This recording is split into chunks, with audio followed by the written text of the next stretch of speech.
Ladies and gentlemen, and welcome to Focus on Liberia. This is yet another edition in the series The Liberian Woman.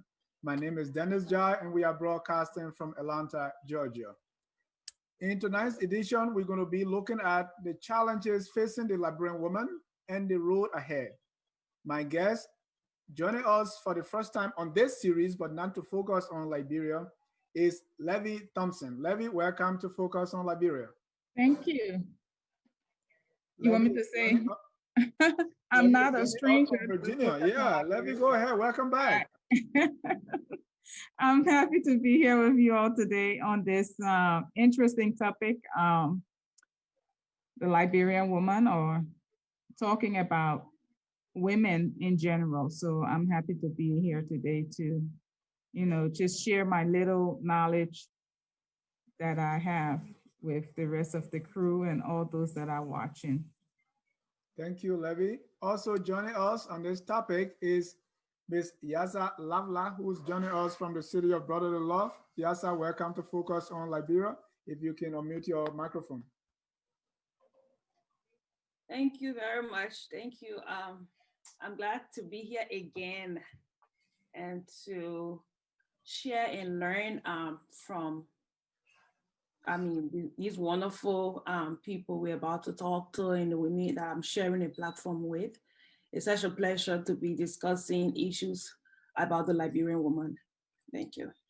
Thank you. Also joining us for the second time in this series and on the phone is Fahnbulleh. Welcome to Focus on Liberia. Thank you, ladies, everybody. I'm glad to be here. Honored to be part of this panel. Thank you. And we want to welcome our viewers from across the globe. Please invite a friend. We're going to discuss yet again this very important topic, the Liberian woman. This is the third part 3 in this series, and this is going to go on for a long time. We are encouraging all women and even men to get in touch with us as we're going to be discussing Liberian woman till maybe for the next 2 to 3 years, because how can we exhaust that topic? We started with the Liberian woman, a definition. We say the Liberian woman defies definition. We went to the characteristics, the strengths and weaknesses. Our panelists share their personal stories, their motivation, and their inspiration, what makes them the women they are today. Then in part 2, we discuss the role of the Liberian woman in the family, in the greater society when it comes to decision making. Today, we're going to be discussing the challenges facing the Liberian woman, both in the home and outside the home. And we're going to conclude with the road ahead. With all the challenges, what do we do? What women need for more participation in decision making? What women need so that Liberia can take its rightful place? What role women need to play? We're going to discuss all that. But to start, from the beginning of the show, we play a song by Lucky Dube, God Bless the Woman. And the lyrics are beautiful. Letvie, what do you make of that song, God Bless the Woman? I'm sorry, I didn't hear it. Okay, this is a Lucky Dube song. It says, God Bless the Woman. And so Yassah, did you listen to the song? God Bless the Woman. This song pay tribute to women in general. I listened to the song, and it's a song that I really love by Lucky Dube. God Bless the Woman. Yeah, I really love it. He talks a lot about the woman and how God should bless the woman. Oh, yeah, it's a song that I love. Cool. Yassah was trying to sing that. Maybe you can. I will, something. I think my little sister Yassah is far more gifted at singing than I am. So I would leave the vocals to Yassah. But yes, Lucky Dube has he was a brilliant lyricist and a poet, really. Even more so than a singer, in my opinion. But yeah, and he has a Liberians kind of have adopted him as their reggae artist. So yeah, I love his music and particularly that song. Right. And my producer selected that as a befitting music for the show tonight, the Liberian woman. Letvie, you were trying to say something? No, I said I'm sure gonna listen to it. I don't know why I didn't hear it on my end. Okay. So let's start like this because with all the tribute to the Liberian woman and we've been discussing, there are others, and we're going to put a picture on the board that show a Liberian man. So when we say the Liberian woman, is it, we talk about the characteristics, but what if, and there are things that we know the Liberian woman is doing or should be doing. Here we're going to put a picture on the board of a Liberian man who was in school doing his schoolwork with the baby on his back. For some people, there are other women who may not qualify as the woman that we're talking about. And I want your views on that. Is it what really makes someone a Liberian woman that we've been discussing? Is it the biology? Is it their role, the responsibility? Is it what they do?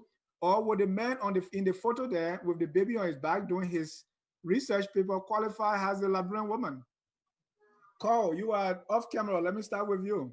We have a picture there on the screen of a guy in community college doing his school work. The baby is crying, so the baby is on his back, and he's still writing his term paper. I mean, I don't see anything remarkable about that. He's a parent, Right. and No, my parents take question, care of the children even when they need to go to school. my question there is, would that be someone we describe as a Liberian woman, or what is Who, it the about? man? Exactly. So because there are some women, so I say, what makes the Liberian woman that we're talking about? Is it what they do, or is it the biology? I mean, I think Dennis. For me, I'm not going. I don't even accept the premise of the question. I think is a little bit for me. Being an African woman and a parent, a co-parent with my husband. Right. I think the basis of that photograph for me just emphasizes the fact that people feel that this is a woman's role or something, or something remarkable about this man having this baby on his back. He's a father. He's not a Liberian woman. He's a Liberian man. I don't know if it is a Liberian man, but if he's a Liberian man, he's a parent, and that's what parents do. And I don't think parenting is gender specific. It takes two human beings to make a child. So, if he's got a child in his back and he's doing his schoolwork, that's what parents do. A lot of women do that, and hopefully a lot more men can do it so it looks normal. But for me, it's normal because there were times when I'll be sleeping and my husband would be able to bathe it because I have to get up and do things, and then he's a little bit strong. It doesn't seem to need as much sleep as I do. So I'm going to pass on that question because I think for me, I want us to realize that womanhood is not just about roles in parenting. And I think that Liberian men a lot of times step up and do things, and it should be normalized. It shouldn't be something remarkable. Okay. So Yassah, if a woman is not playing those roles that we in the Liberian community perceive or look at as what our women should be doing, does that disqualify that person as the Liberian woman we are discussing? So I don't see it that way. And to answer this question, let me just go back to the previous question you asked. I think the point you were trying to make is when we are looking at the stereotypical aspect of what the Liberian woman is, what we consider the Liberian woman is, then someone will say, okay, that man can be considered a Liberian woman because in our society, we have placed the Liberian woman in this box where we expect her to do certain things. And if she doesn't, if those things are not done, people will say, oh, she's not a real mother and stuff like that. But I don't think if you don't do what you are supposed to do according to the role that are being defined for you as a Liberian woman, I don't think automatically you would not be like a Liberian woman. I don't think so. And Letvie, I go back to the song again. You can respond to the same question, but to add to that, I go back to the song, "God Bless the Woman." I met a friend who really said, well, if I was singing that song, I would say, "God bless the men," because my mother really didn't do much for me. Well, Wow. Most men in the home, I mean, if you live in Liberia, growing up in Liberia, if the man and the woman divorce, the children lives with the man. So most men had the responsibility to care for the children. The role changed when most of us came to the United States and where the children stay with the woman. But most of the children in my growing up time, we live with the father. So the father had that responsibility. So yes, it should be God bless the fathers also, like God will bless the woman. And I guess it's just in this century and well, maybe the 20th and the 21st century that we see, later in the 20th century onto the 21st century, where we see that change. But fathers was always played a great role in the home with the children. Nowadays, the mothers have the burden to take care of the child, and in the olden days, the mother were home mothers. They did not have to go out to work. So their full duty was being in the home with the children and raising the children. Most men were not seen as that because they were seen as the ones to go out and care for the family, bring in the money and bring in the food for the family, and the women stay home. But now, as mothers growing with the children in this century, we see that we have dual roles. We're not only the mothers, but we also are working mothers. We go out there and we come in, to the house. So we have that dual role that it wasn't in the days of our parents or our grandparents or our great grandparents. But I will say my grandmother was always a working woman. And she was, I guess, very unique in the Liberian community to be such a strong woman in her community. And with the profession that she had at the time, working along with the presidents and the representatives and the judges and stuff like that, because as she was a public health worker and she was the nurse to Tubman at the time. So these are the things. So she was always in that circle with men. So she was always a working woman. And I guess that's where I take my strong and strength from, because I saw that. I always saw the woman in my house working and yet taking care of the home. So that's double blessing. God bless the woman. Carl, you wanted to say something. I heard you say, wow, you gasped when I asked the question. What's your thought? No, I just, the response was just kind of automatic. Someone saying, my mother wasn't there. God bless my father. And, because both men and women can suffer trauma and be irresponsible and be, terrible parents. Having the anatomy of a man or having the anatomy of a woman doesn't necessarily make you a responsible parent. Mm-hmm. And so I kind of gasped when you said that, because I think, unfortunately, those kinds of, neglectful parents are, the number of parents that neglect their children are increasing. Where it used to be a thing of pride to have a child, you see, women and men abandoning their children on grandparents, or, my sister would take care of my children, dashing their kids off to go live their lives. So that was kind of my response, because I am starting to see that a little bit more than what I saw when I was growing up.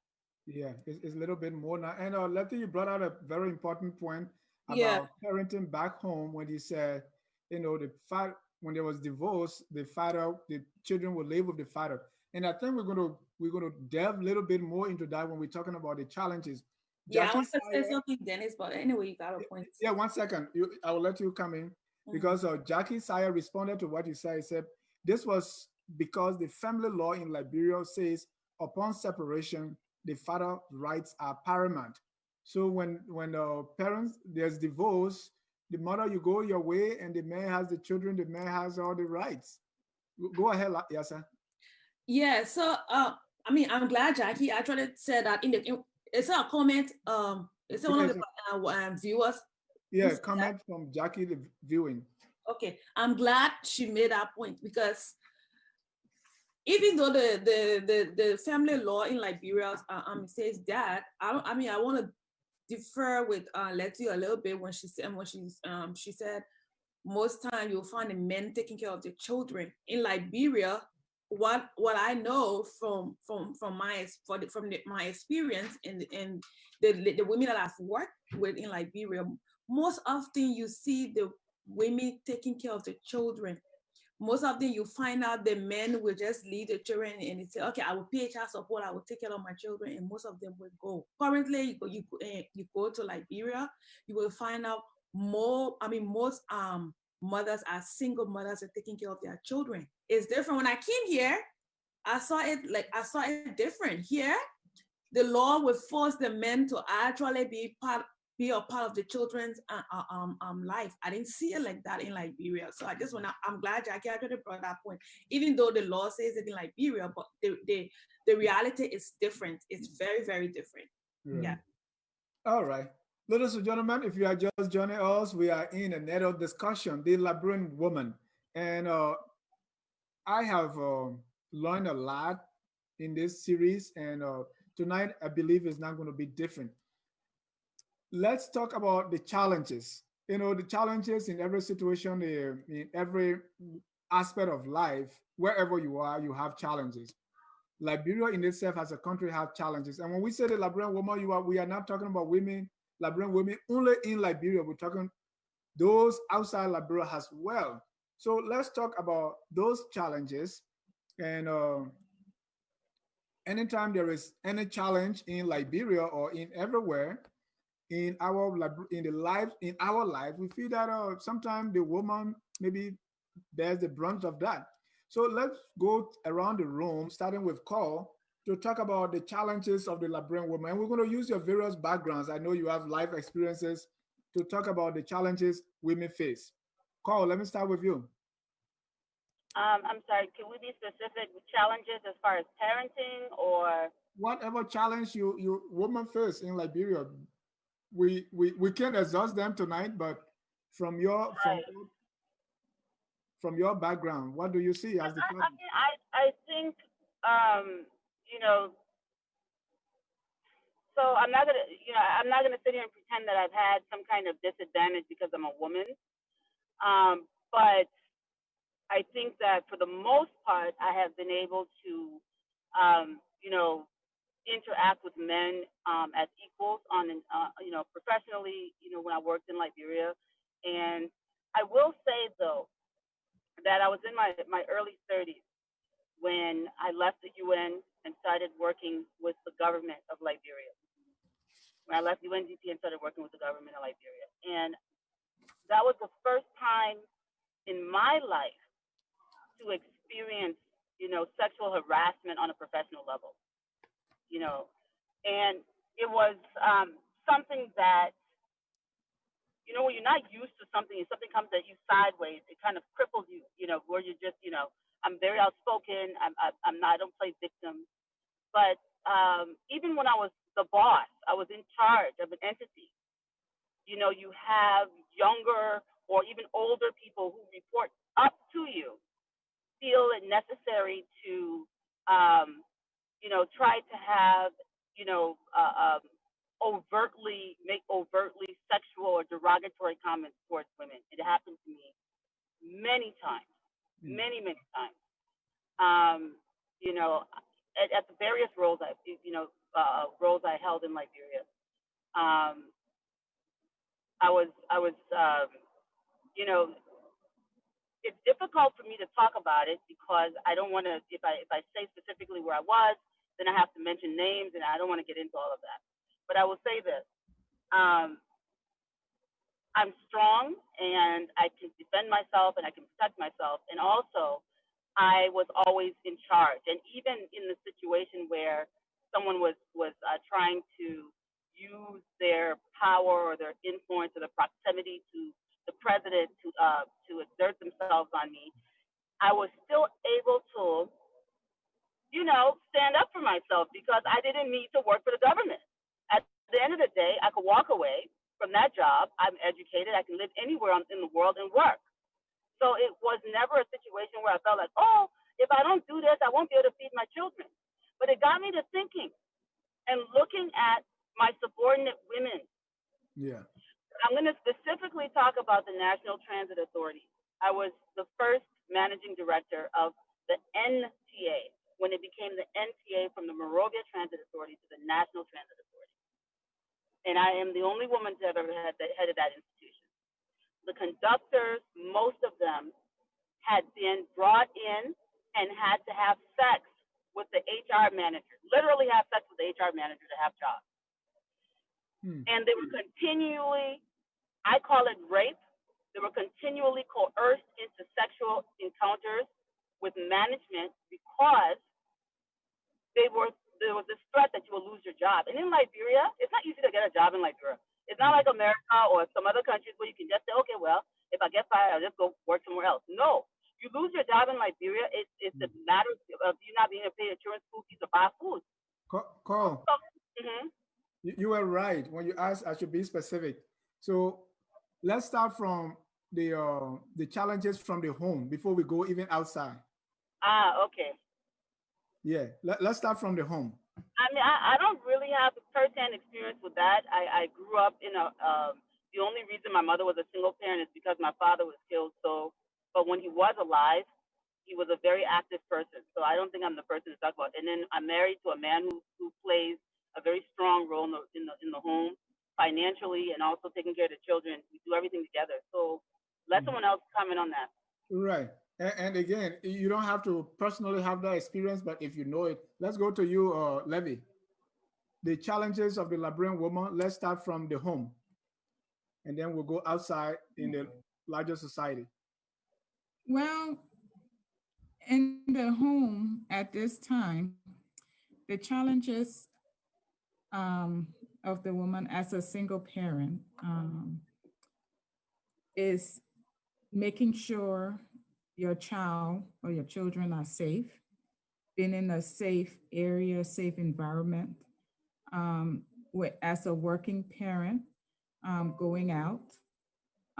When my child was younger, I always had to make sure that I had somebody around to be able to take care of her or drop her off to a daycare or something.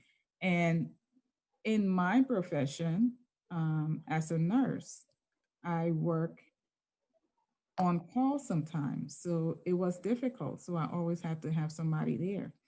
So those are the challenges when you come to parenting in the home, because you never know what may happen. And I have a girl child. So you don't want to bring people in your home that may abuse or molest your child or rape your child or something like that. So you have to be a protective covering, because we are stewards. God has given us these children and we have to take care of them. They're not ours, they were loaned to us by God. So we have to take care of them and we have to care for them the right way. And we have to bring them up to be able to live in society. And with the society, we are, Black Americans or African Americans or Africans living in America, the culture differences that we have to, that we face in raising our children. Those are the concerns and stuff, or, challenges that a mother, an African or Liberian mother, will face in the US. Now, when we go to Liberia, I did not live my grown up life in Liberia. I visit Liberia a lot and I see what's going on in Liberia. And we do have we have like charitable organizations and stuff like that for the children in Liberia, because we see the challenges with young children selling in the streets and stuff like that. Yeah. How would it have been if I was living in Liberia as a single parent and have to take care of my child? with the challenges that Carl is saying, that it's hard to find a job.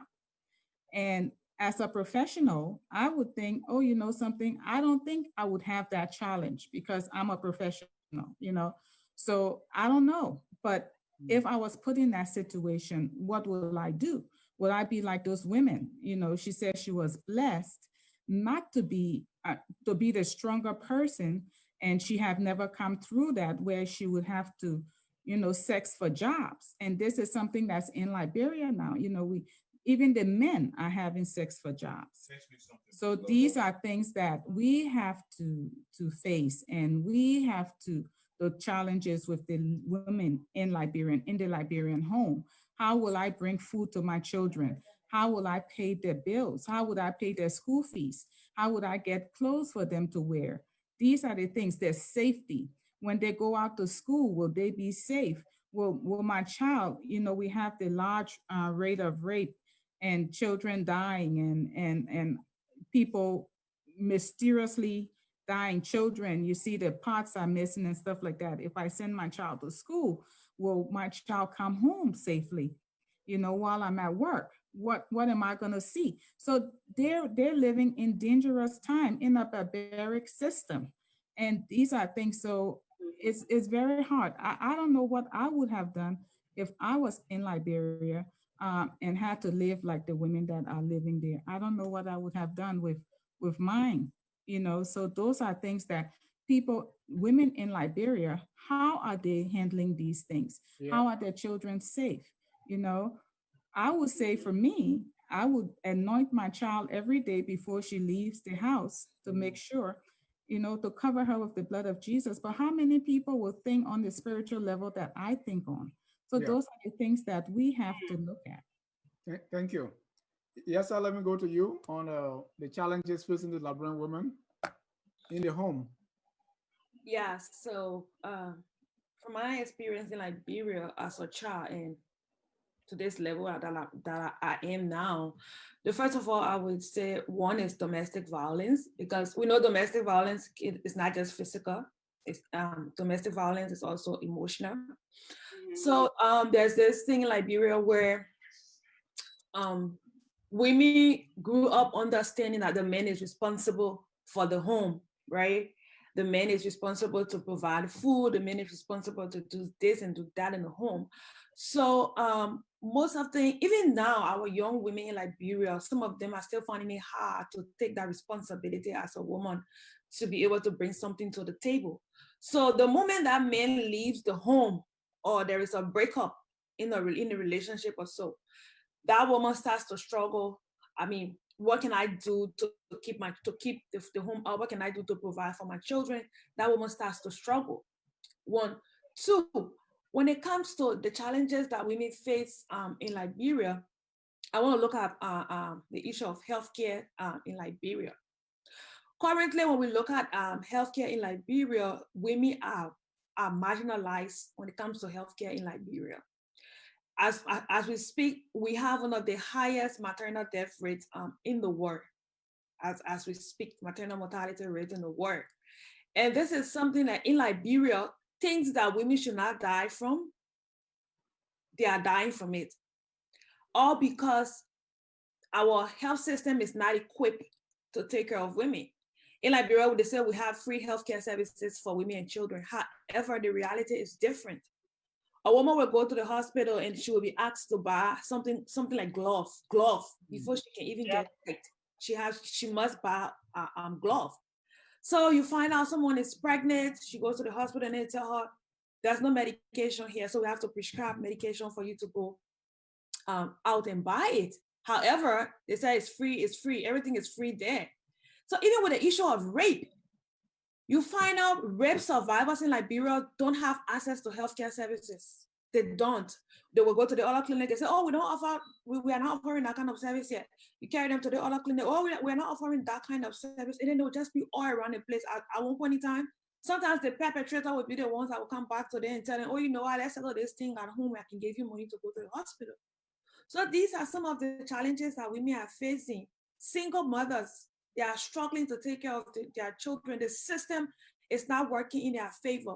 We have laws and we have rules that are not enforced. No one is enforcing it. Someone say, oh, if a man is not responsible enough to take care of his child, his children, the law will make sure he does that.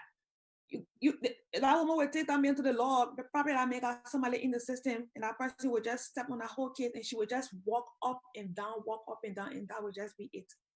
So these are some of the challenges we are facing in Liberia, talking about domestic violence, talking about healthcare services. Currently, our maternal death rate is 1,072 per 100,000 live birth. That means we have 172 women dying per every 100,000 live births, which is so high. It's beyond high. And another thing for women who are professional, right? Professional women, some of the problems they are facing is being a professional woman. Sometimes you are a single mother. You have to take care of that child. You have to go to work. You have to pay for daycare, or you have to pay their school fees. And sometimes you don't even have somewhere to leave those children. So it's just so difficult for both professional women and women who are not professional. It's just difficult, especially when we talk about Liberia. It is so pathetic for Liberia. So most of the women in Liberia, especially those ones that will be seeking healthcare services when they are pregnant, most of them stay right in the community and just go to the traditional midwives to give birth. And when you find out this traditional midwife, they are not skilled to handle complications. So in case of complications, these women die. They will just die. And that's it. And no one is going to even talk about it. No one is even raising an alarm on it. So these are some of the challenges women are faced with. Thank you.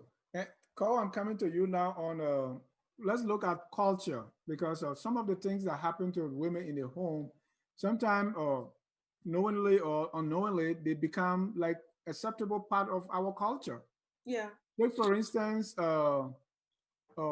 marriages of, we will say arranged marriages, or children getting married because maybe something the parents agree, for the child to be there, and other things that we see in the Liberian homes that are part of our culture. And then these things disadvantage women. What are some of those things, part of our culture, that you see has challenges facing the Liberian women? Well, I mean, we the current generation is I like to jokingly say is the lost and confused offspring of the things fall apart generation. So I like to joke and say that the generation Chinua Achebe wrote about when he said things fall apart is that maybe people that are above 60 years old, so maybe in the late 50s or so. The people who came after them, the people who are in their 30s, their 40s, or 20s, these are the people, the resulting generation of people who are neither in Nimba, we can say you neither stick nor rope. Let's say the stick is the traditional society and the rope is the modern, more westernized society.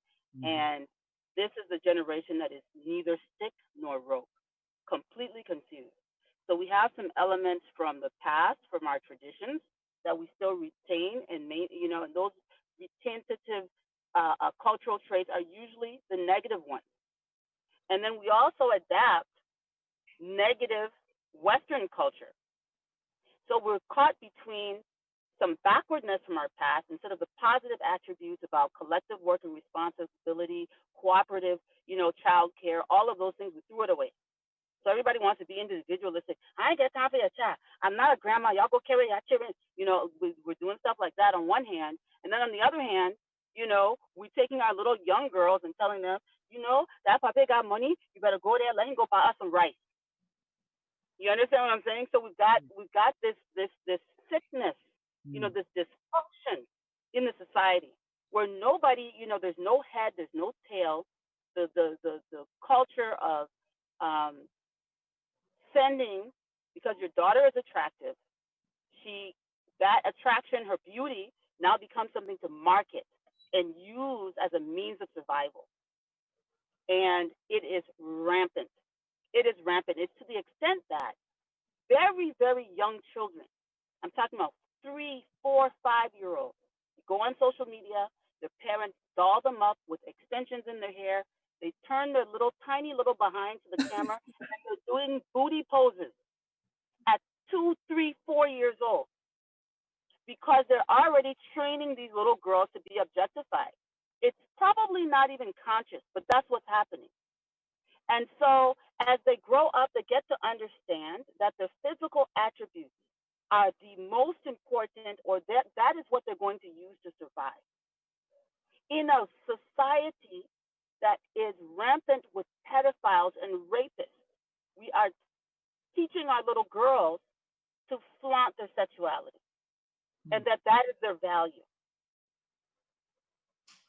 So that is when we talk about culture, we have lost the important things about our culture. We have abandoned them. We have retained the worst aspects of our traditions, and we have adapted the worst aspects of Western culture. Yeah. And this is You're talking about Western culture, but our own culture too has some worse things that disadvantage women. right, and that's what I'm saying. We've retained those things. Okay. So we've retained the aspect of, your daughter is your property. You can sell your daughter for money. You can sell your daughter for money. We talked the last time about this whole thing about a bride price. And in Liberia right now, the Ministry of Internal Affairs has a bride price set at $48. So if you're going to do a traditional wedding in Liberia, you have to give the bride's family, it's customary, and it's a set price of 48 United States dollars. That is in the books at the Ministry of Internal Affairs. Can you imagine? So we're literally still, we say that's our tradition. No, the tradition, I thought a cola nut, maybe you give a cow or something. No, $48, y'all look it up. So you have to pay for your wife. She becomes property. Anytime you're buying something, it becomes property. You own this wife. And if that woman misbehaves, she does anything wrong, you know what they do? They go back to their family. And you gave us your daughter. She's not doing what she was supposed to do. Y'all give us back our money. Can you imagine? So we've retained those kinds of things. That still continues today. But it's not. I don't see how those cultural traditions are helping the society. Letvie, let me go to you. And Carl mentioned that the clash of these two cultures, where we are retaining the worst of both culture. Also, you are a fifth person. Do you see some of that even in the church, where the praise and worship leaders are girls, the choir are mainly girls, and these people are the one going to the pastor or serving the pastor, and sometimes pastor take advantage of them. Let's talk about the challenges of the Liberian women in the church. Well, okay, let me go to Kyle's answers before I go to the Okay, sure. women in the church.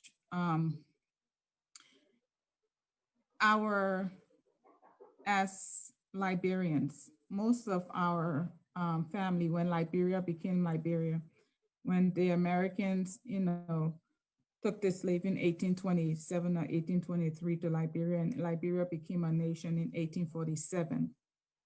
We took the culture from here and took it to a culture that was already there. And one of those cultures was the dowry.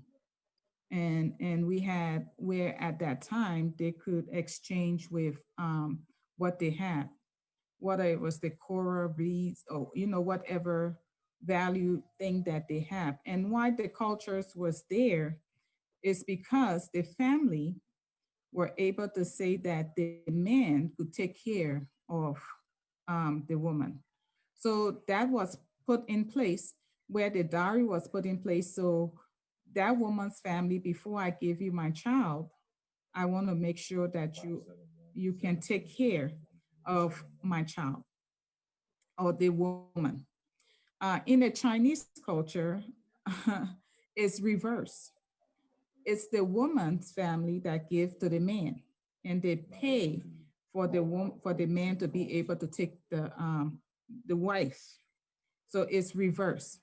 And all of Africa have the dowry culture. It's just that when it depends how of value you place on the person. Like place monetary value on the dowry in Liberia to say $45 USD, and you can, you know, to me, they should not have monetary values on a dowry. They can come in and give what they can get. You know, those are exchanges between the families. And I don't think that is something that is of a bad thing to do because we see it all over. And in the Nigerian culture, the more dowry the person pays, the more value they value the wife that they're getting.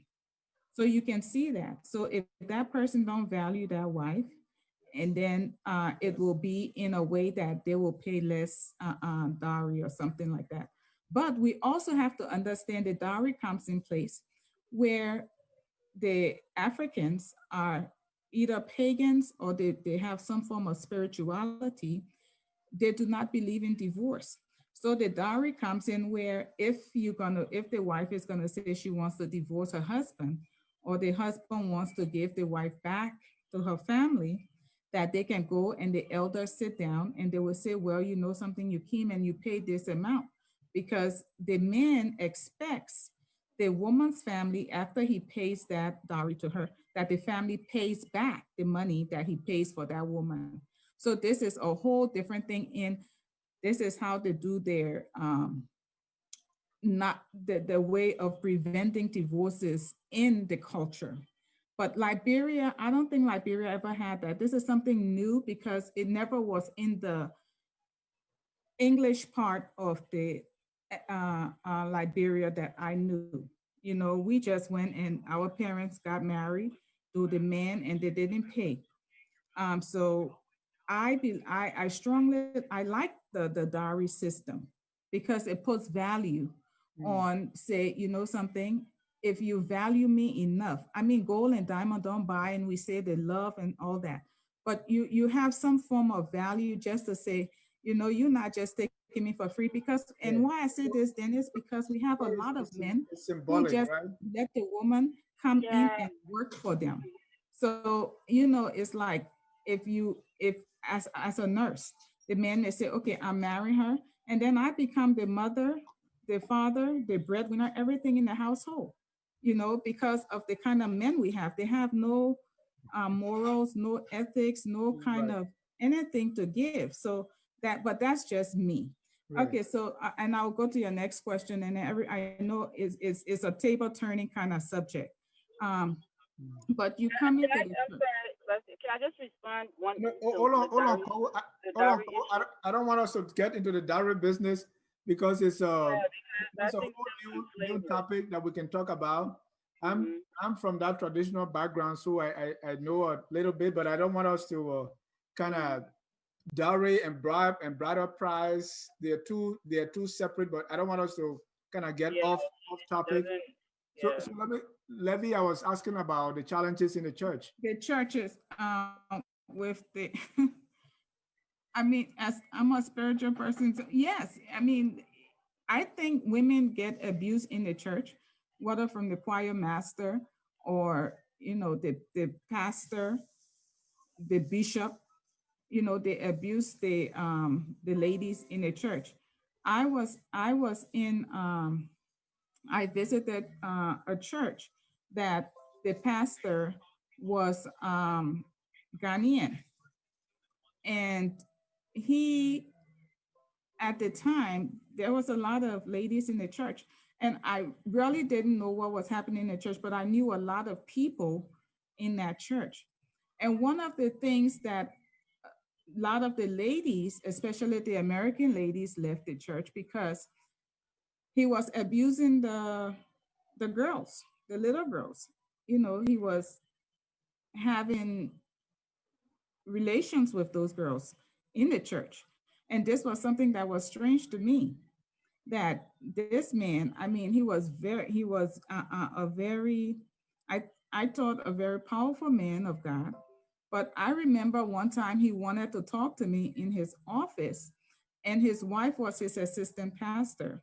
And he had called me in his office to talk. At the time, I was going through my divorce, and he called himself talking to me. And and he called me in his office and he said, well, Letvie, we can talk. And I was talking to him, but his wife was in her office. And I told him, I said, well, I think she should come and sit with us in here.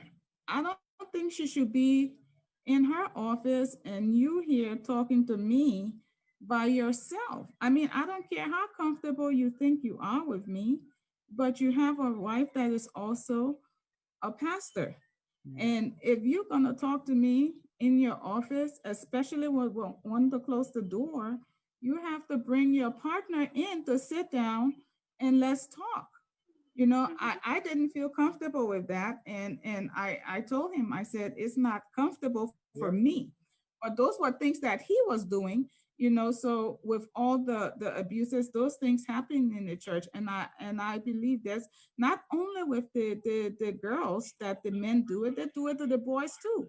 Yeah. In the African churches and in the Black American churches. It happens all the time. Hmm. And Thank you. again, it goes back to the value. And as a woman in the church, you have to understand there's a dress code that you should wear. Even though they said this, you know, the Bible said, come as you are.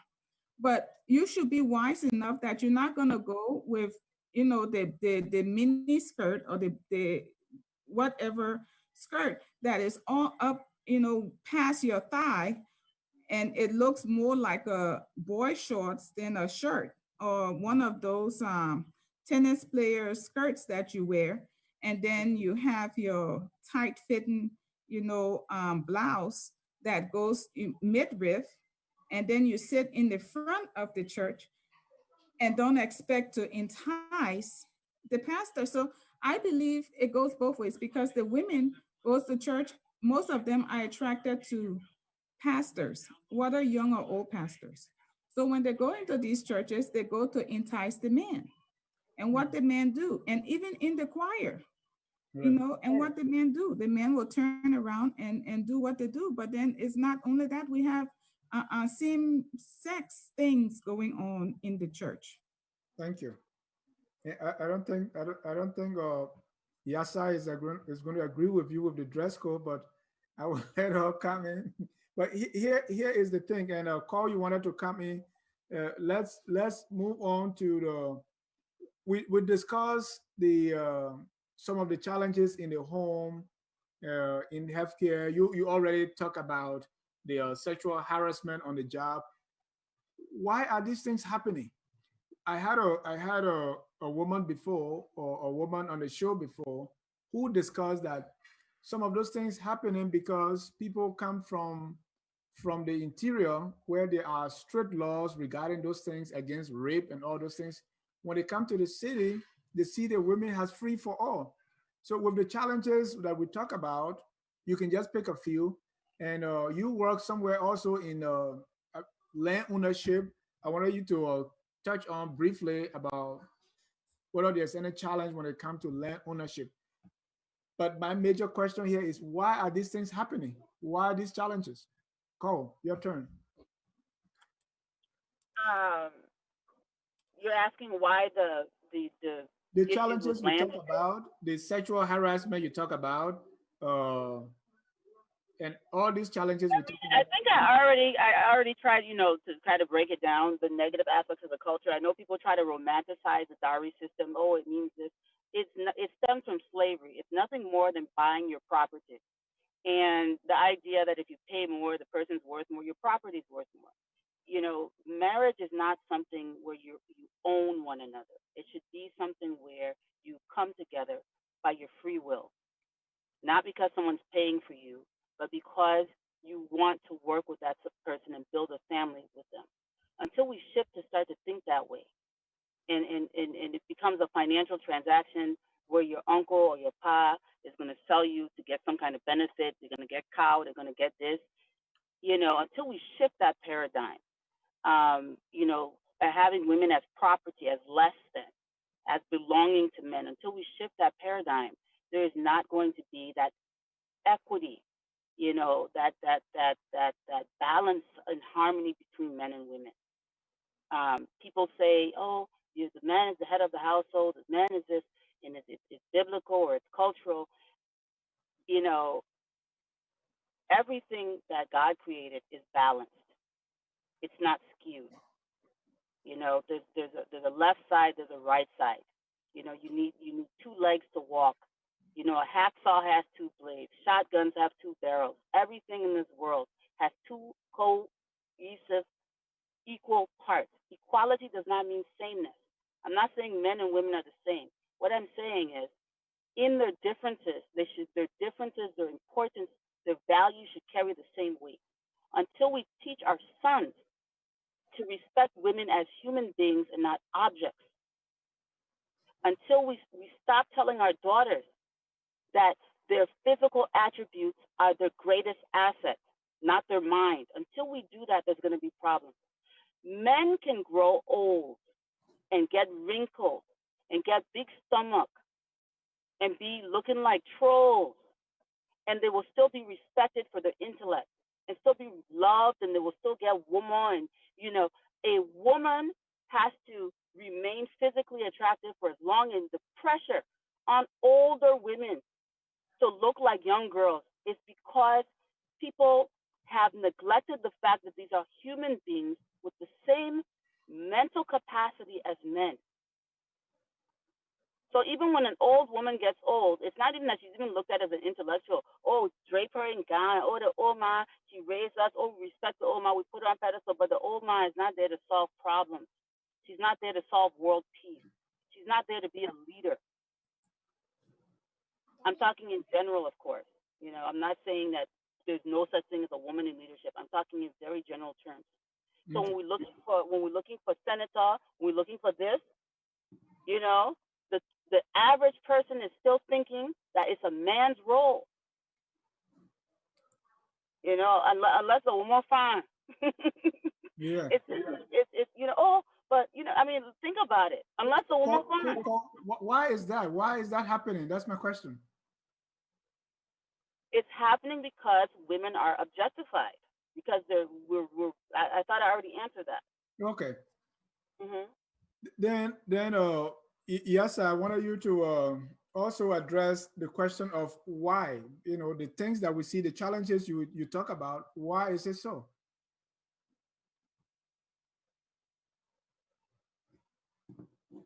Oh, yeah, so I was laughing when you say yes, I would not agree with you with the dress code issue.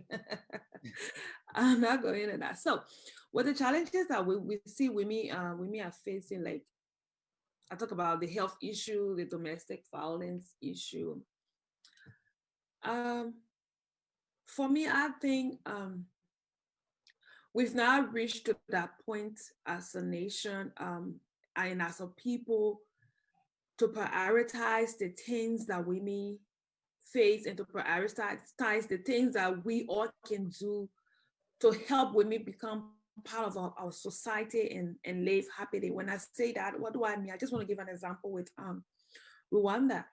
Rwanda came from their genocide. Rwanda decided to focus on empowering women and making sure that women are up there. So they pay more attention to doing things that will make women to be active in politics and stuff like that. And we also need leaders who have the will, who have the mindset to make sure women issues affecting women are catered to and women are well taken care of. So currently, if you look at Rwanda got almost 50 something percent of their cabinet is women. That because Rwanda leaders, their country, they pay attention to actually ensuring that women are part and parcel of their society and not just people who are just in the kitchen. So, for example, when I talk about the maternal death rate, no one is paying attention to the fact that, oh, women are dying. What can we do to actually address this issue? Women are dying in childbirth, even though we all agree that women are the foundation, women are the rock of the family, they are the foundation of the home. We all agree to that, but we've not gotten to that point where our leaders, our people who are in the position of decision making, to actually take a stance and say, you know why? We need to ensure that healthcare services for women is a priority. So I Yes. think most of these things are happening because people who are in the position to make decisions or to actually take a stand, they are not taking the stand they're supposed to take. The issue of domestic violence, you will see all our leaders will come out and say, oh, we condemn domestic violence, we are against women being raped and stuff like that. But you will not see the action that they are taking to actually put an end to it. So until we have leaders and people in who are up there, Yeah. stand firm and say, you know what, we will ensure that this thing come to an end. So I always tell people can say, oh, let's support women, let's ensure that women are in political positions. I tell people, I'm not going to vote for a woman only because you're a woman. I'm going to vote for a woman because you are there to seek the interests of other women. You are there to ensure that issues affecting women are brought to the table, discussed, and addressed.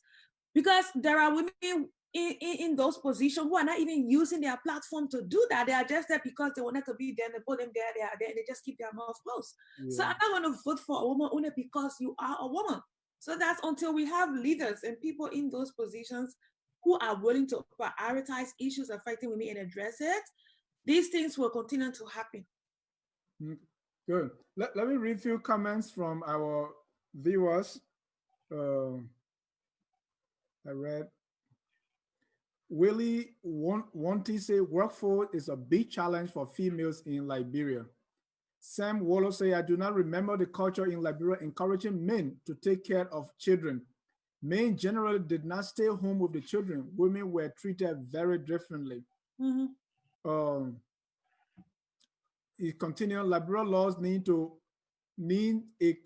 Liberian laws need a complete overhaul if the rights of women are to be accepted, valued, respected, and appreciated in the same way men are, so the women feel as though they belong as full citizens.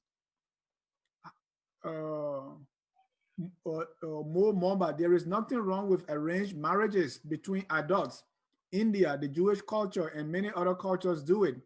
It is good when both people are adults. Most marriages are not on love only, money. And Jackie Sayer said, dowry is not the bride price. African legal scholars saw the dowry being changed by the British. Dowry is the wealth the woman brings to the union. Bride price was the proof of marriage. It could be a copper bracelet. Families need something as proof that a marriage occurred. The French also has dowry. Sam, again, the women who work in the home and the young girls who are taken in to be sent to school, read as they say, are often sexually assaulted by the male head of the house while the wife is present in the home. Sometimes the wife knows and sometimes the wife doesn't.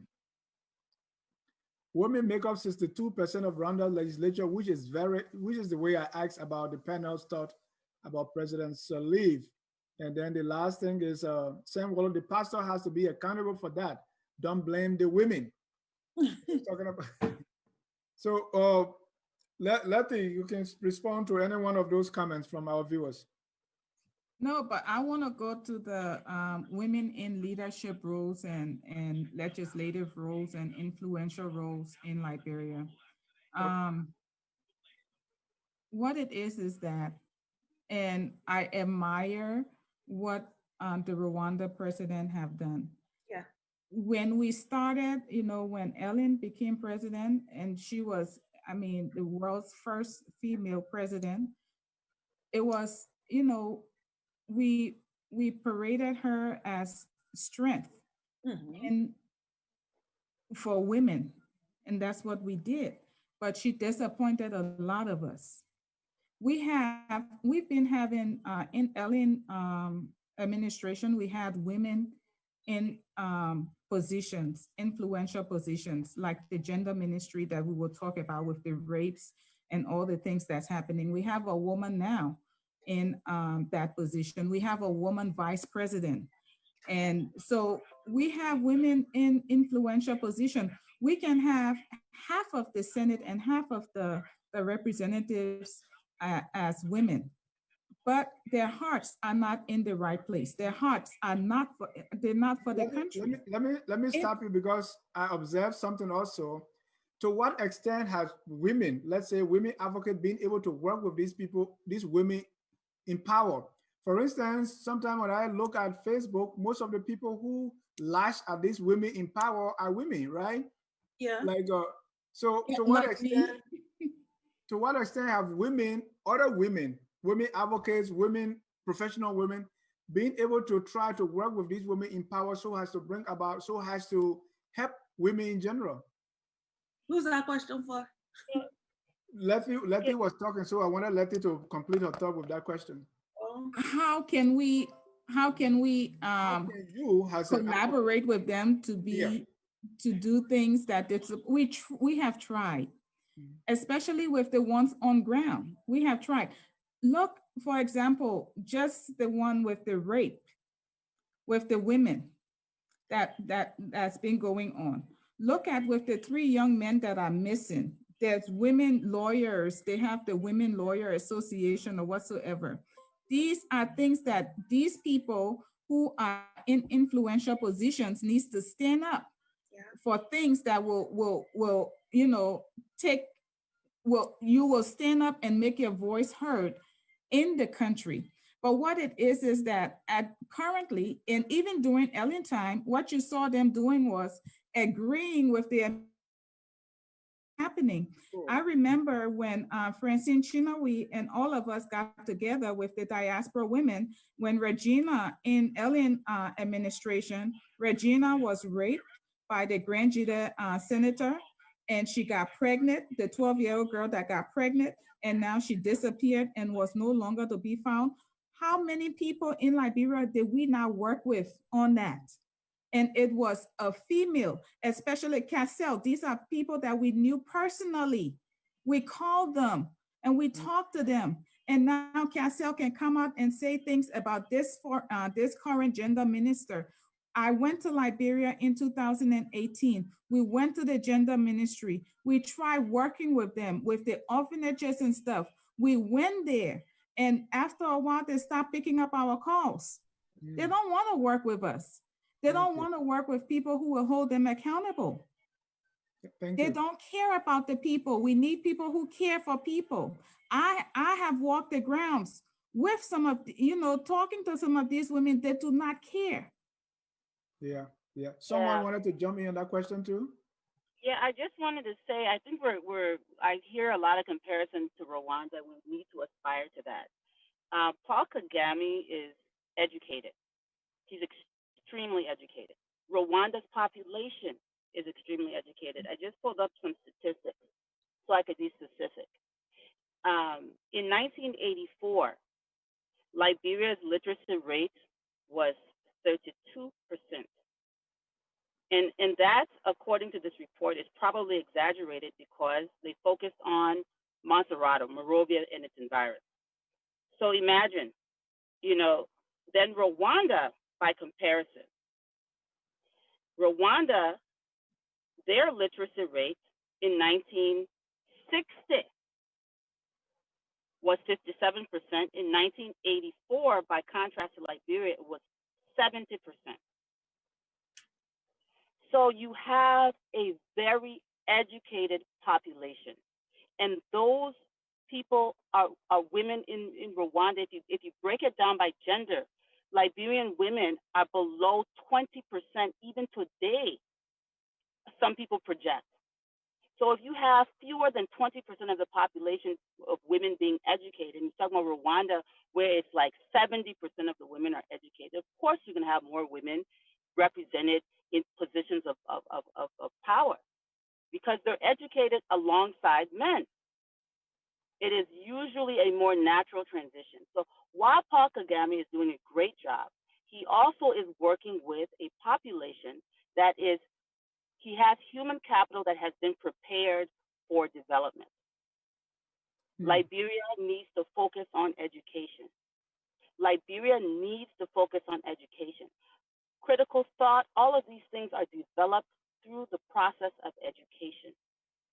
We have a society where people partly learn things. They learn how to read. They're not really educated. They're counted as educated, but education is not just about literacy. It's about understanding many things about how the world works, mathematics, science, you just basic health, So we sit here and we compare to Rwanda, which we should. We should aspire to be far better. But we need to understand how and why Rwanda is where it is. It is because for the last 50 years, they have had the majority of their population has been educated. We cannot boast of that in Liberia. And so when you're dealing with, so I wanted to make that point. And that is some of the reason why you see a lot of these little backward things that we do persisting. I was in Liberia when Julia Duncan Cassell was gender minister. I don't know that she was properly prepared for that role. I don't know her education and experience. I don't know if she's a social worker. I don't know if she has studied in fields that could prepare her for the overwhelming task that she was given. And that's another one of the problems with Liberia. And with all due respect to Sis Pinker, she's very, very kind and she has a good heart and she was really, really trying. But I don't think that she was prepared for that role because you put people into positions sometimes and they don't have the capacity, the ability to do what's being asked of them. Liberia is much more difficult to work in the public sector than it is in the United States or other countries where you're dealing with a more educated population and a finely oiled, finely tuned, mature system that's been in place and people are accustomed to it. In Liberia, people are not accustomed to systems. Fair point. So you have that situation coupled with the fact that a lot of people were given responsibilities that they were not capable of handling because they did not have the requisite education and experience. Yeah. This is a fact. It is not because they were wicked, it's because they couldn't do better because they didn't know better. I lived and worked there among the people. I know what I'm saying. You cannot do something you don't know how to do. It's Okay, like let real quick. It's the same way electing George Weah, we vex with Weah. Weah is a let me come in because I think because I actually brought everyone. I think I want to stress. Hold on. Let her end her thought, and then we can let's quickly wrap that up. Yeah. So it's the same thing with Weah. They elect a football player. I don't believe he went to school. I think he did that online school. And George Solos said he already took the classes, and he's the one who did it. There's no way in this world Weah has a master's degree. There's no way. You have a conversation with him in this country to even get a bachelor's degree is not a joke. So there's no way George Weah went to school in this country and got a master's degree and he's conducting himself like that. It's not possible. So I will say this. You cannot expect him to do things that he's not capable. You cannot send a fish to fly and get angry because it can't fly. Put the fish back in the water, let him do what he's good at doing. Okay, that's a piece on education. Sam Waller says it is not about education. The Salif administration in the first place was highly educated. They failed, not because of education, but due to unethical behaviors. Rwanda wins because Kagame does not tolerate public corruption. So that's whole new story. I want us to go ahead and talk about. Yeah, two things can be true. Two things can be true at the same time. It's not one or the other. That's why I want to check on a point about education and comparing Liberia to Rwanda. And use 1 minute or Yassah for that, so we can go to the war ahead. Rwanda to Liberia, it's not so much about the fact that okay, people are not educated or people are educated. The reason I'm comparing Liberia to Rwanda, I'm making a comparison there is the fact that what I'm trying to say is once there is the will, political will, when there is the will to get something done, it's going to be done. It's not so much about being educated. So I live in administration, we have educated people. Or people knew what to do and they failed to do it. So it's not about being, if people have the will to focus on educating people, we will get it. The population needs to be educated. The population hold on, Cole. Let Yassah make a point. 1 minute, Yassah, and we go to Letvie. I want us to go to the next, which is the row ahead. Go ahead, Yassah. I said the leaders or people who are in influential position have the will. Once the will is there and we focus, okay, we say for example, we will start from somewhere. Since we figure our population is not that educated, let's start educating people. Let's focus on education. But once the will is not there, whether educated or not, it's not going to work. That was the reason I made a comparison between Rwanda and Liberia. That's fair. Letvie, you wanted to add to that too? 1 minute? Yeah, Then we go to yeah. And I will go back to Samuel Kayando. He came in, he was put into a position he knew nothing about. He could not even spell his own name. He Come on. educated himself to the level that he could sit with presidents and discuss. So it is not the education level. It is the will to want to work for your country. Before Paul Kagame got to where he is today in his country, it was not the education that got him there. They were at war, especially tribal wars. So, but they were able to work together, and other African countries do the same thing. But we in Liberia, we have this thing of entitlement.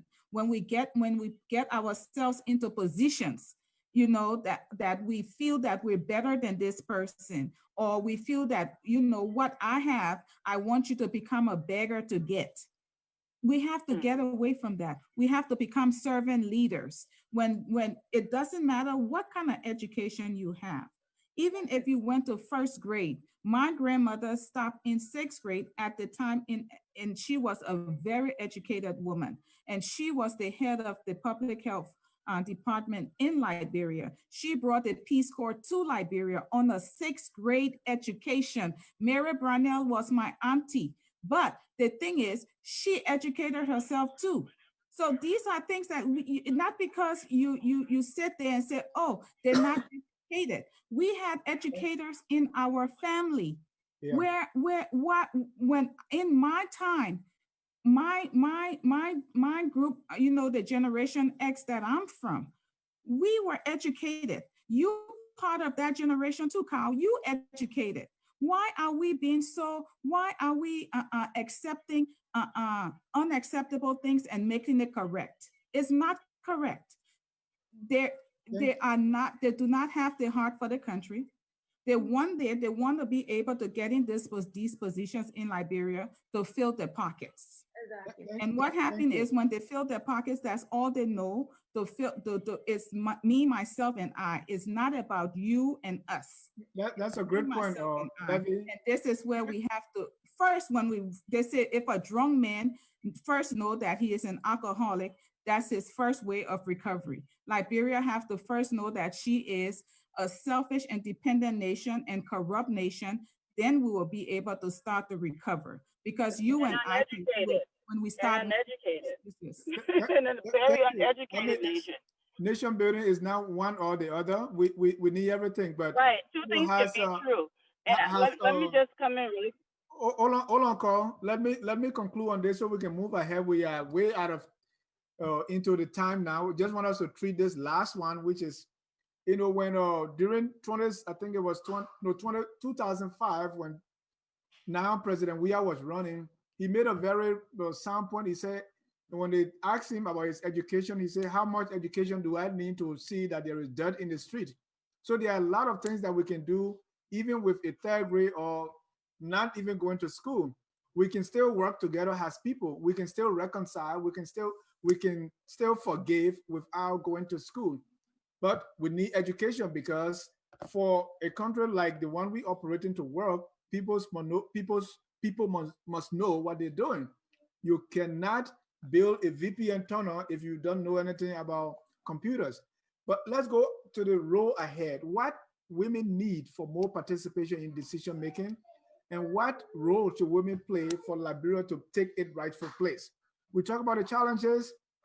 We want to talk a little bit about how to beat those challenges, and we're looking at the road ahead now. What women need for more participation in decision making, or if we say they are already making it, they're already there, we can also say that. And what role should women play for Liberia to take its rightful place? I don't think we're there yet. Letvie, let's go. And before I start, we're almost over, right? This is the last topic. This is the last point we're going to talk about, but this is not your last time talking. Well, our road ahead.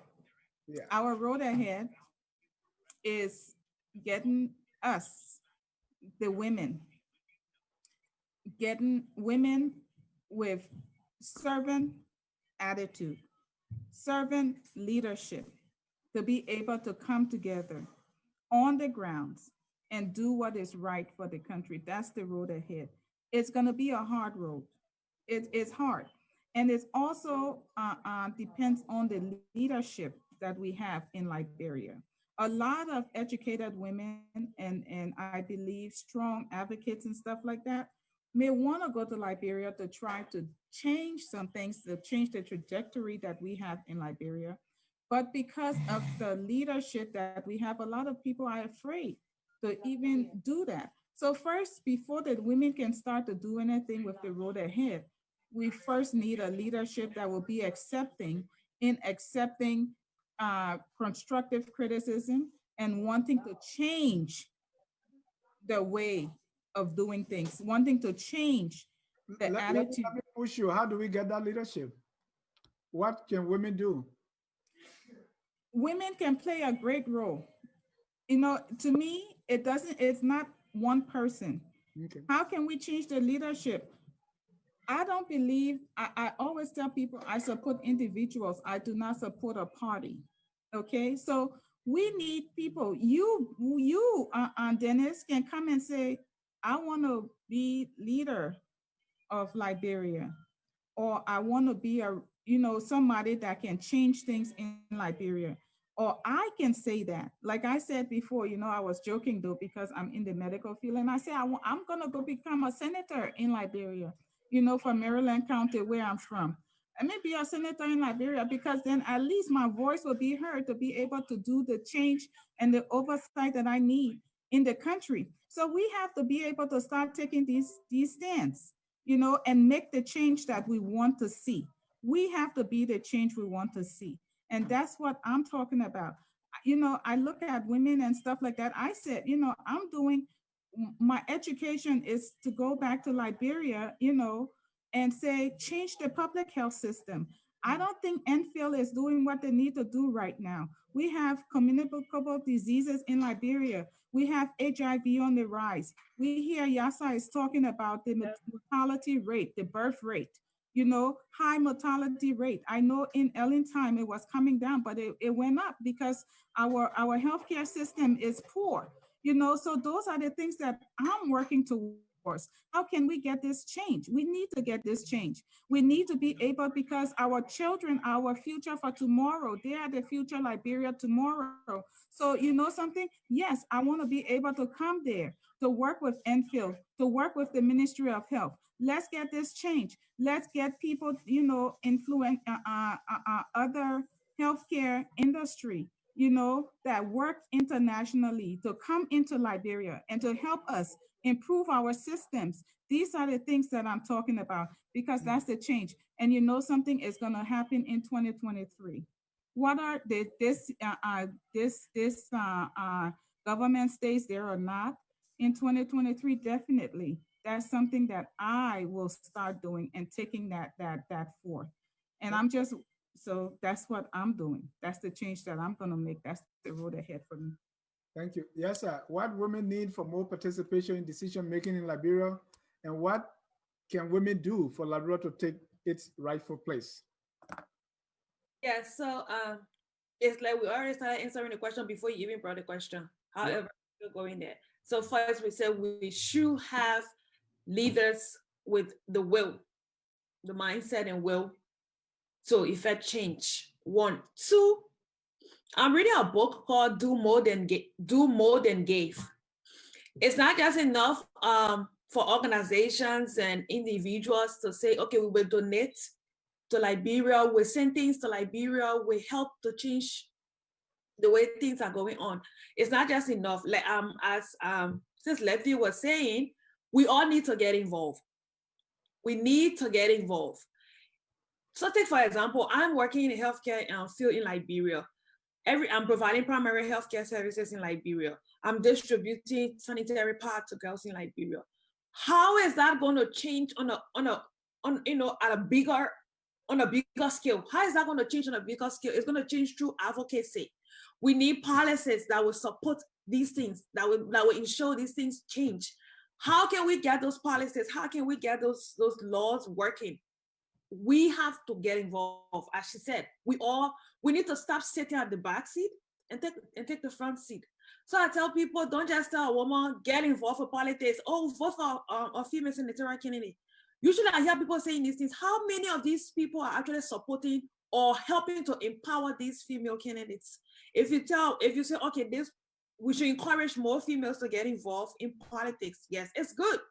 But how many of us we were actually like, okay, let's raise some money to help this woman go probably attend a workshop on how to organize a campaign, or probably educate this woman how to get involved with the whole political stuff. I can tell people it's not just about taking a seat at the table. You should be prepared to take a seat at the table, because if you don't have anything to bring to the table, being at the table will just be a waste. So for women to get involved, we need people to support women and help to empower women to get involved. And not just sitting at the back. We can sit at the back, or we can sit in America here, raise all the money we want to raise, get all the medical equipment, send it to Liberia, do everything we want to do. Change is not going to come. Why? Because something up there needs to change.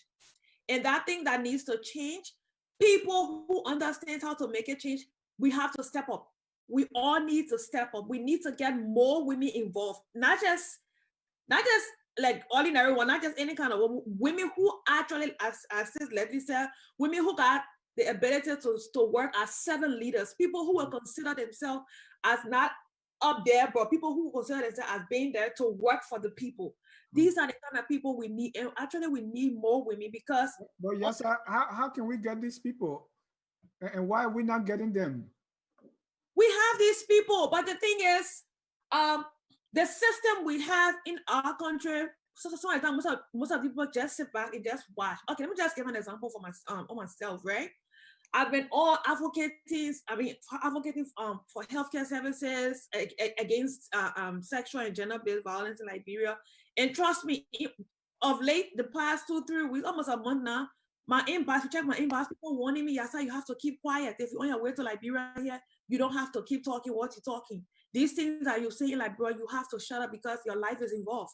When you come to Liberia, you don't want people haunting you. My mom is practically begging me every day to keep quiet, not to come out on the internet to speak out, because I might be, when I get to Liberia, people might go after me. So these women are there, but until there is this secure society where they are able to express themselves without anybody targeting them, trust me, we will not get these women. In Liberia, the moment you decide to run as a female, all of the things you did as a girl in school is going to come up. Even the ones you didn't do, someone's going to look for all your ex-boyfriend pictures, all the things you did, the things that you didn't do. They try to name and shame women.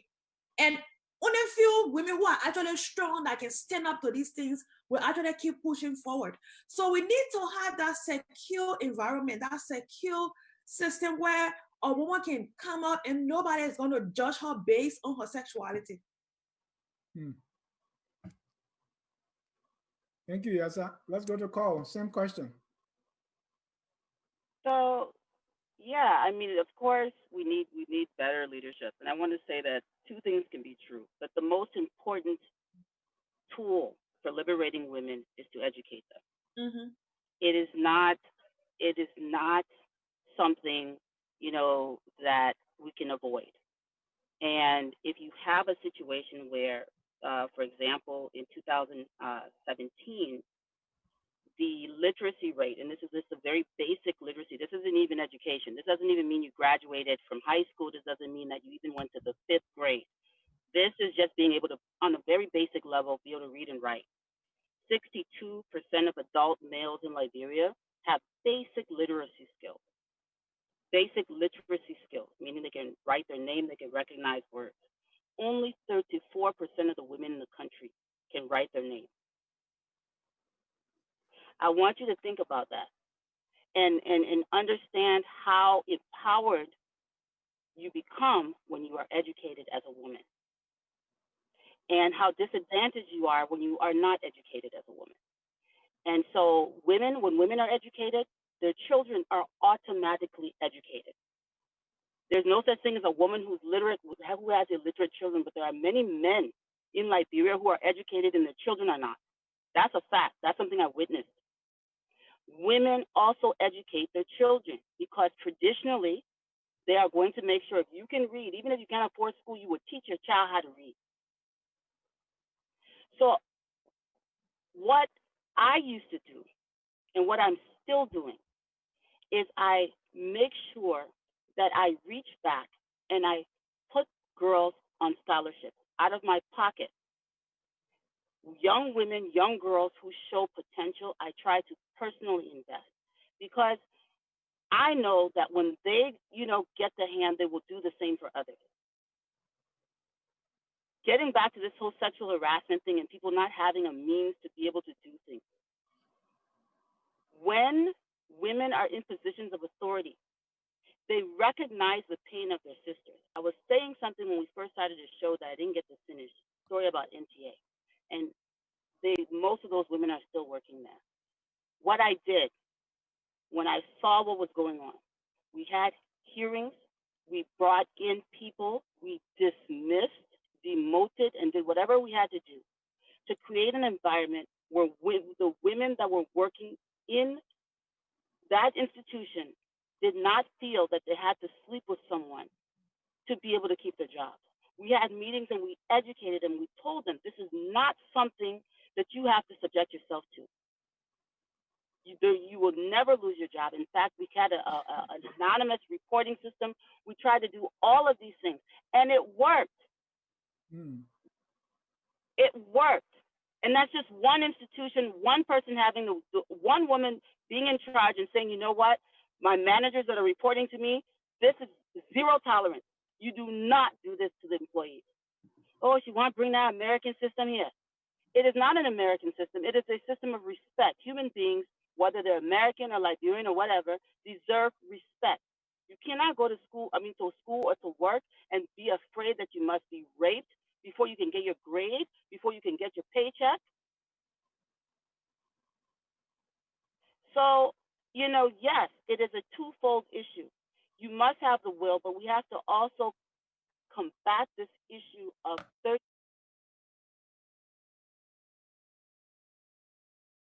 our women being literate. That is unacceptable. It's unacceptable.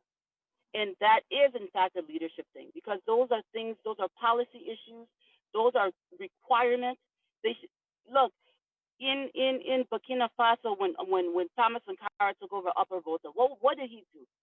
Thomas Sankara said that he made it illegal for women to not be in school. He prioritized women's education.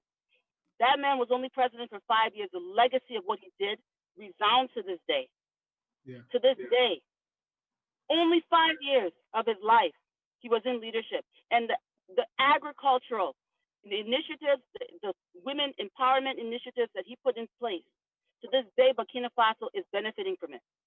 We bring farmers from Burkina Faso to Liberia, to Sierra Leone, there's so many of them in Ivory Coast, in Ghana, because of Thomas Sankara's initiative. So I agree 100% with my sisters on the phone. Leadership is important. That willpower is important. But an educated population is priority. We have to educate our people. Thank you. My last question is, at the beginning of the show, we show a picture of a guy with baby on his back. We cannot discuss the issue of women or the Liberian woman without talking about the men. What help or what is required of the men as we talk about the road ahead and for Liberia to take its rightful place and also for women to have more participation? What men need to do? And we already talk about the women. What should men do? Let me start with Yassah. Okay, so men needs to see women as partners and not get intimidated. In our Liberian society, we find out most of the men, the moment they see a woman try who's trying to educate herself, like to that level, to be like, oh, when you learn too much, boy, you're not get married. Oh. And they get intimidated. But yes, yes, sir, there are plenty of examples. Women. So isn't that true? This is something I would need to get rid of, right? Because I'm saying this is a reality, right? Mhm. Let me just, I've experienced it. People who I call my like brothers in my circle, they're like, you, what day you learn too much, but not me, I'll marry you, or like, we need to stop this, because you can't tell a woman, you can judge a woman getting married by the fact that she's going to educate herself to that level. Most of our Liberian men, I don't know if it is if it is everywhere with the African men, but most of our Liberian brothers, they are intimidated by women who are educated. They get intimidated by women who are educated. And I think because of that, most of them, they try to suppress women. I think men should see women as partners, and men should also be there to push women forward, to help them get up there. Because if a man sees his wife or his partner or his girlfriend as his partner, where they are contributing to the well-being of the home, they are working together to make sure they got businesses run, they got companies up, that man will appreciate it, and I think he will want his partner to go forward, or he want to push her forward, he want to help her.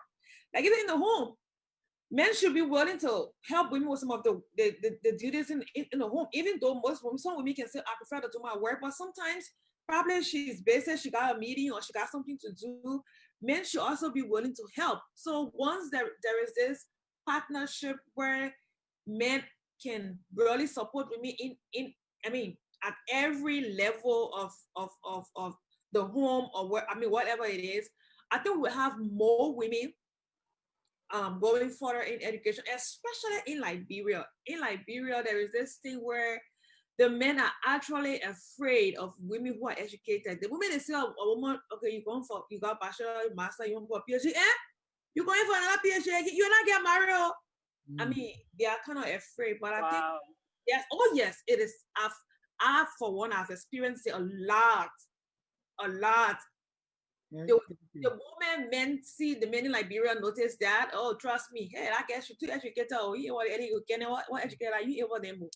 But I think that should change. We should be able to see, men should be able to see us as their partners in progress, partners in everything, and they know that they do. With that, I think we will move forward. Thank you. And Letvie, the question for you is different. What do women want? If you look at let's talk politics now, in the political system, or what people, or even the social system, what we see in Liberia, what do women want? Is it that what the women want different from what the men want? What is it? Or is it, or are they on fire for something more than what the men looking at? Well, you follow this thing, so you know. The women, now you asking me what I want, because I cannot tell you what the women in Liberia want. Yeah, from your observation, you interact with a lot of people, and you read the news, you follow events, activities, you see interaction on social media, for instance. Okay, now, okay, I can tell you. The head of the women, where are they heading? Okay, so we have a representative in Rosokoko, Russell Coco, or something like that. She's a representative in the House of Representatives. She's in my district. Okay. Now, I see her interaction, I see her voice in the House of Legislature. She's very verbal, she's vocal. And she talks and she speaks for her people. I call her the female Yeke. She comes there and she really wants what she wants for her people. Then I see another one that's there. She's, I think, of the Muslim tribe. I don't see her saying anything. But when it comes to election, let me see what she's gonna do. So these are things that you have to be the one. It doesn't matter whether you are a man or a woman. You have to want what is best for the country. And I don't think that's a male or a female thing. You know, a male cannot want for better for the country, or female cannot want better for the country. We have to work collectively to make what we have. A man cannot make the home, a woman cannot make the home alone. They work together. That's why it's a marriage. They come together as helpmeet to each other to be able to do what is needed for the home. This is what we need in Liberia. We need things, you know. Let's take Liberia like it's our home. Let do things in Liberia for our children. Let's do things like Carl was saying. Okay, the education system. We know the education system. I would say, you know, my parents' generation and maybe partly my generation to have feel Liberia because we have not done what is needed, and we can say because of the wars and stuff like that that's happened, you know, that we have lost a lot of things. How can we get this back? Liberia had one of the best educative systems in the whole of West Africa before. And Dennis, if you know, I know, LU was one of the best schools. CWA was one of the best schools. If you go to St. Patrick, that was one of the best schools. BW Harris, Convent, all those places. We How had the dare best you schools. don't We call had the Morelia best College? hospitals. We had these things. How can we get back to where we were before to be able to educate our children? You Eh, know, we Tatma High, even the public schools were the best schools in West Africa at the time. People came to West Africa, to Liberia to learn and thank- do things. Doctors came there as students. Nurses were born out of Liberia. So how can we do to be able to do these things to get back to the country what we once had, Thank you. but this time in the 21st century? Thank you. And Cole, the question for you is, we all talk about what Liberia needs and what women need for more participation. In your view, do you see that do women themselves undermine this thing more? Or in other words, are Liberian women their own problem when it comes to where we want women to be? I think there's a lot of, you know, yes and no. Okay, so a lot of times, women do not support one one another, and it's there's a lot of envy and a lot of extreme petty jealousy among Liberian women.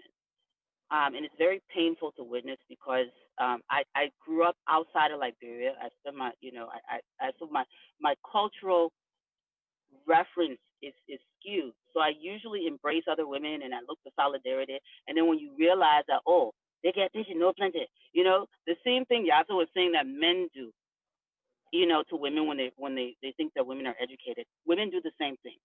They envy one another. If a woman is pretty, you know, she's they will insult her and say, you know, make up horrible lies about her say call her promiscuous and all kinds of things. And if a woman is, you know, some of us speak a little differently because we spend our whole lives somewhere else. Your accent develops where you learn how to talk, right?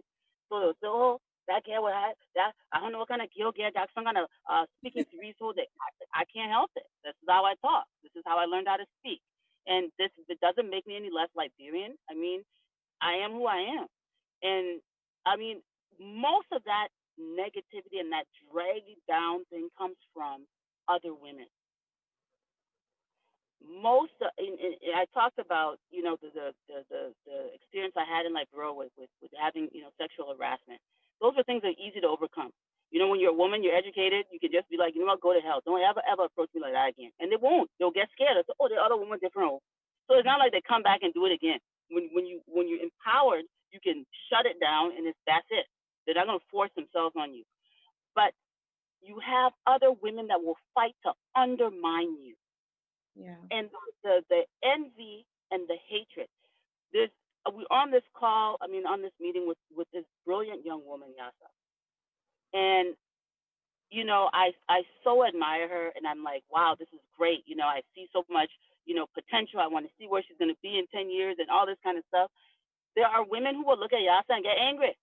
Because it happened to me when I was young. It happened to me when I was young, you know? And there's women that will You know, don't bring that liquor around. I mean, my little sister Mariah Yakula. Yeah. There's women that get angry. Who the less risk get think she is? Most of the negativity that you hear about young women who are in the process of building themselves in their future comes from mostly older women that wish they had had the opportunities they had that they did not, and they are envious and they try to drag them down. Cole, before you land, don't you think some of that is due to cultural competence, that some of the young women who, as you said, speak the series, sometimes they don't, you know, the way. Mariah doesn't really speak Cerise. Mariah is a Liberian. I mean, she, you know, not Yassah doesn't speak Cerise. Even Mariah doesn't speak Cerise. I know Mariah. Mariah grew up in Liberia. She went to the law school. I mean, she went to school here too, but she went back. She went to Arthur Grimes. She's a typical Liberian girl, but she's educated. Okay. Yassah is educated, and you know, Kula Fofana, she's Muslim. She's educated. Yeah. A lot of Muslim women don't want to see Kula Fofana.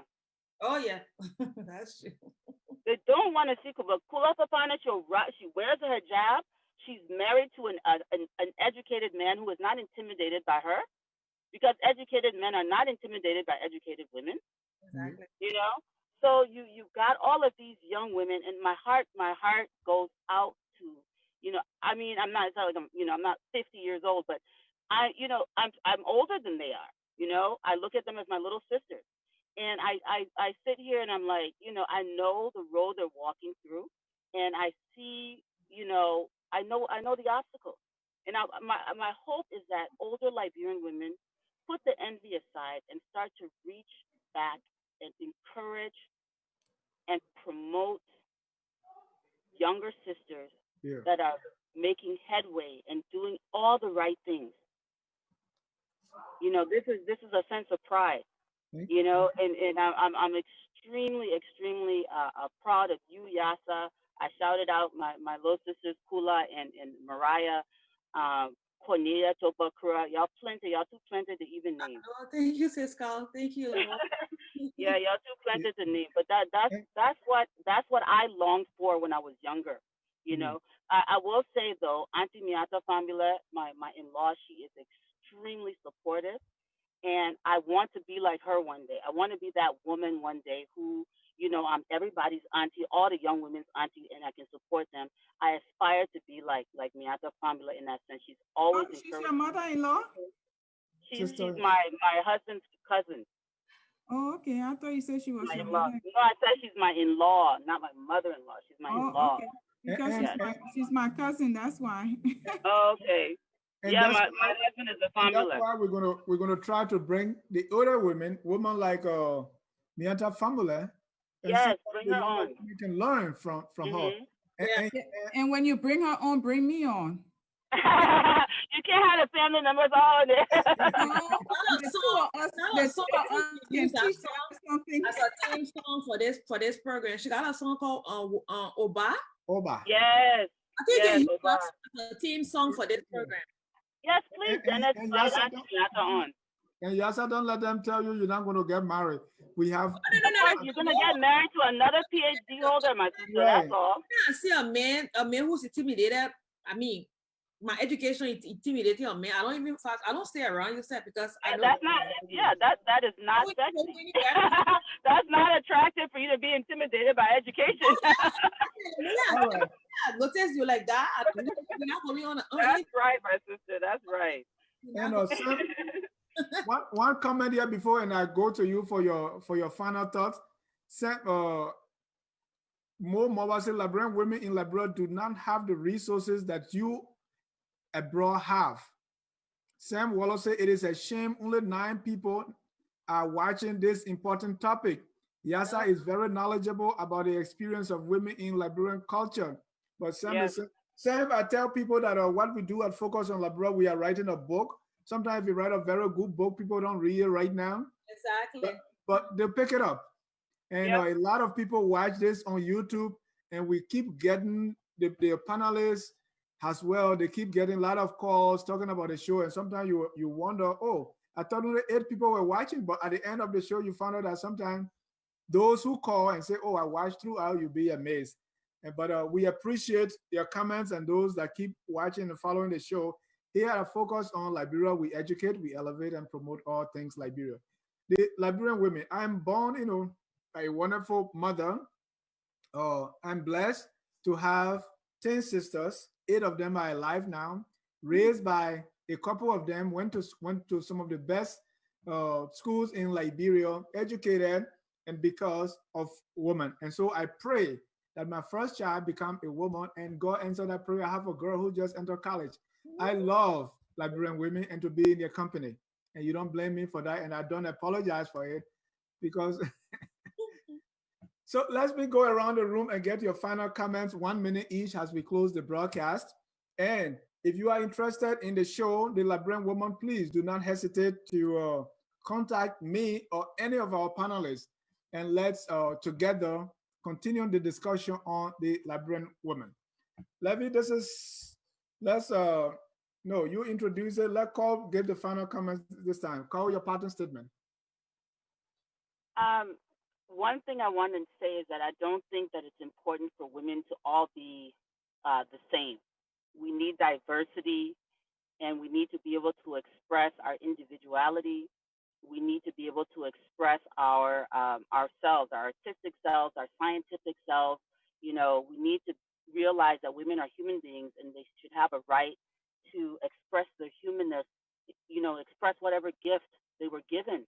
And not be put into a box or be pigeonholed, because there are women that want to, take a more subservient role and don't want to be out there and be leaders, and that's okay. And there's women who want to be leaders, that's okay too. But we need to support the right, and it's not even a privilege; it's a right, a human right for people to grow and attain their full potential. We need to support younger women, little girls. We need more Yassahs. We need more people like her. We need more girls. So if you have, it doesn't take much to sponsor a girl in school. We spend, $1,500 sometimes on handbags and nonsense. Yeah. You can change a life. And I'm talking specifically to my friends in Liberia who are wealthy, my friends in America who are successful or comfortable.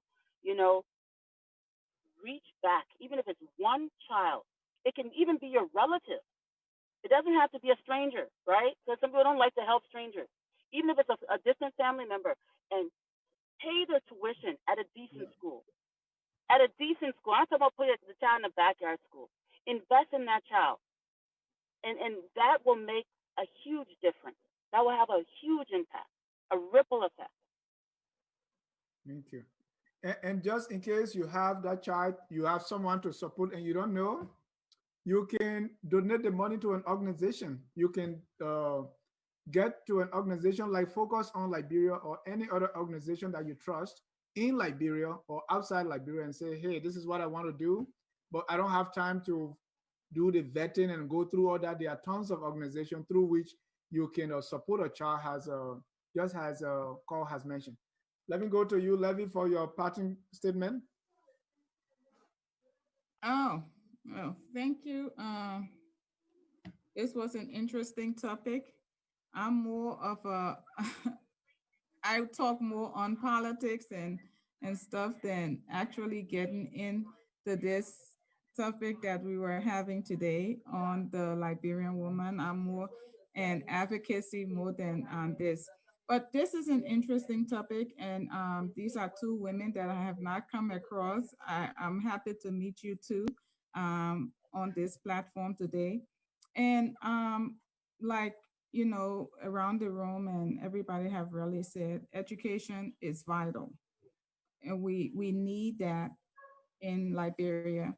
But we also need leaders that do care for the people. And maybe when we come to that, things will start to turn around and be better. And I know that's what a lot of us are working towards. So hopefully soon, in the before the next decade, we'll be able to see a new Liberia. Thank you, Dennis. and the rest of the focus on Liberia family. Thank you, Letvie. Thank you for honoring our invitation to be here. Yassah, your closing remarks. Yeah, I want to say thank you for the opportunity. I'm really glad I can share the panel with great women, big people I call big sisters who I can learn from. Sis Carl, sis Letvie, I hope this should not be the last. I hope you can always look out for someone like me, another Yassah like me, to ensure that we are up there. And I just want to, like, just call. 1 second, Yassah. I do have a best friend named Yassah. That's my sister. So I have a second. Oh, wow. Yeah. So as I was saying, right? We need more people. We need to invest into more women, young women. We need to have role models. We need people who can look out for us, to serve as coaches for us, role models and stuff like that. And to see great women like you who actually have that kind of idea where you can look out for a young woman to invest in her. I think that's one of the ways we will move Liberia forward. When women who are already up there, older women, look down there and say, okay, let's pull the younger ones, let's bring them up. Let's try and guide them. Let's coach them. Let's mentor them. I think that's one of the ways we'll move Liberia forward, instead of seeing the younger women as competition and trying to hit on them. We women, I think we need to stop and be our own solution. That's the way we move Liberia forward. So I just want to say thanks to Focus on Liberia for giving us this platform, giving us a bigger platform to ensure that we can share some of these things and to meet with great people here. So thank you all. And sis Carl and sis Letvie, just look out for me in your inbox sometime. Okay. Are you working along with Howard Metzler?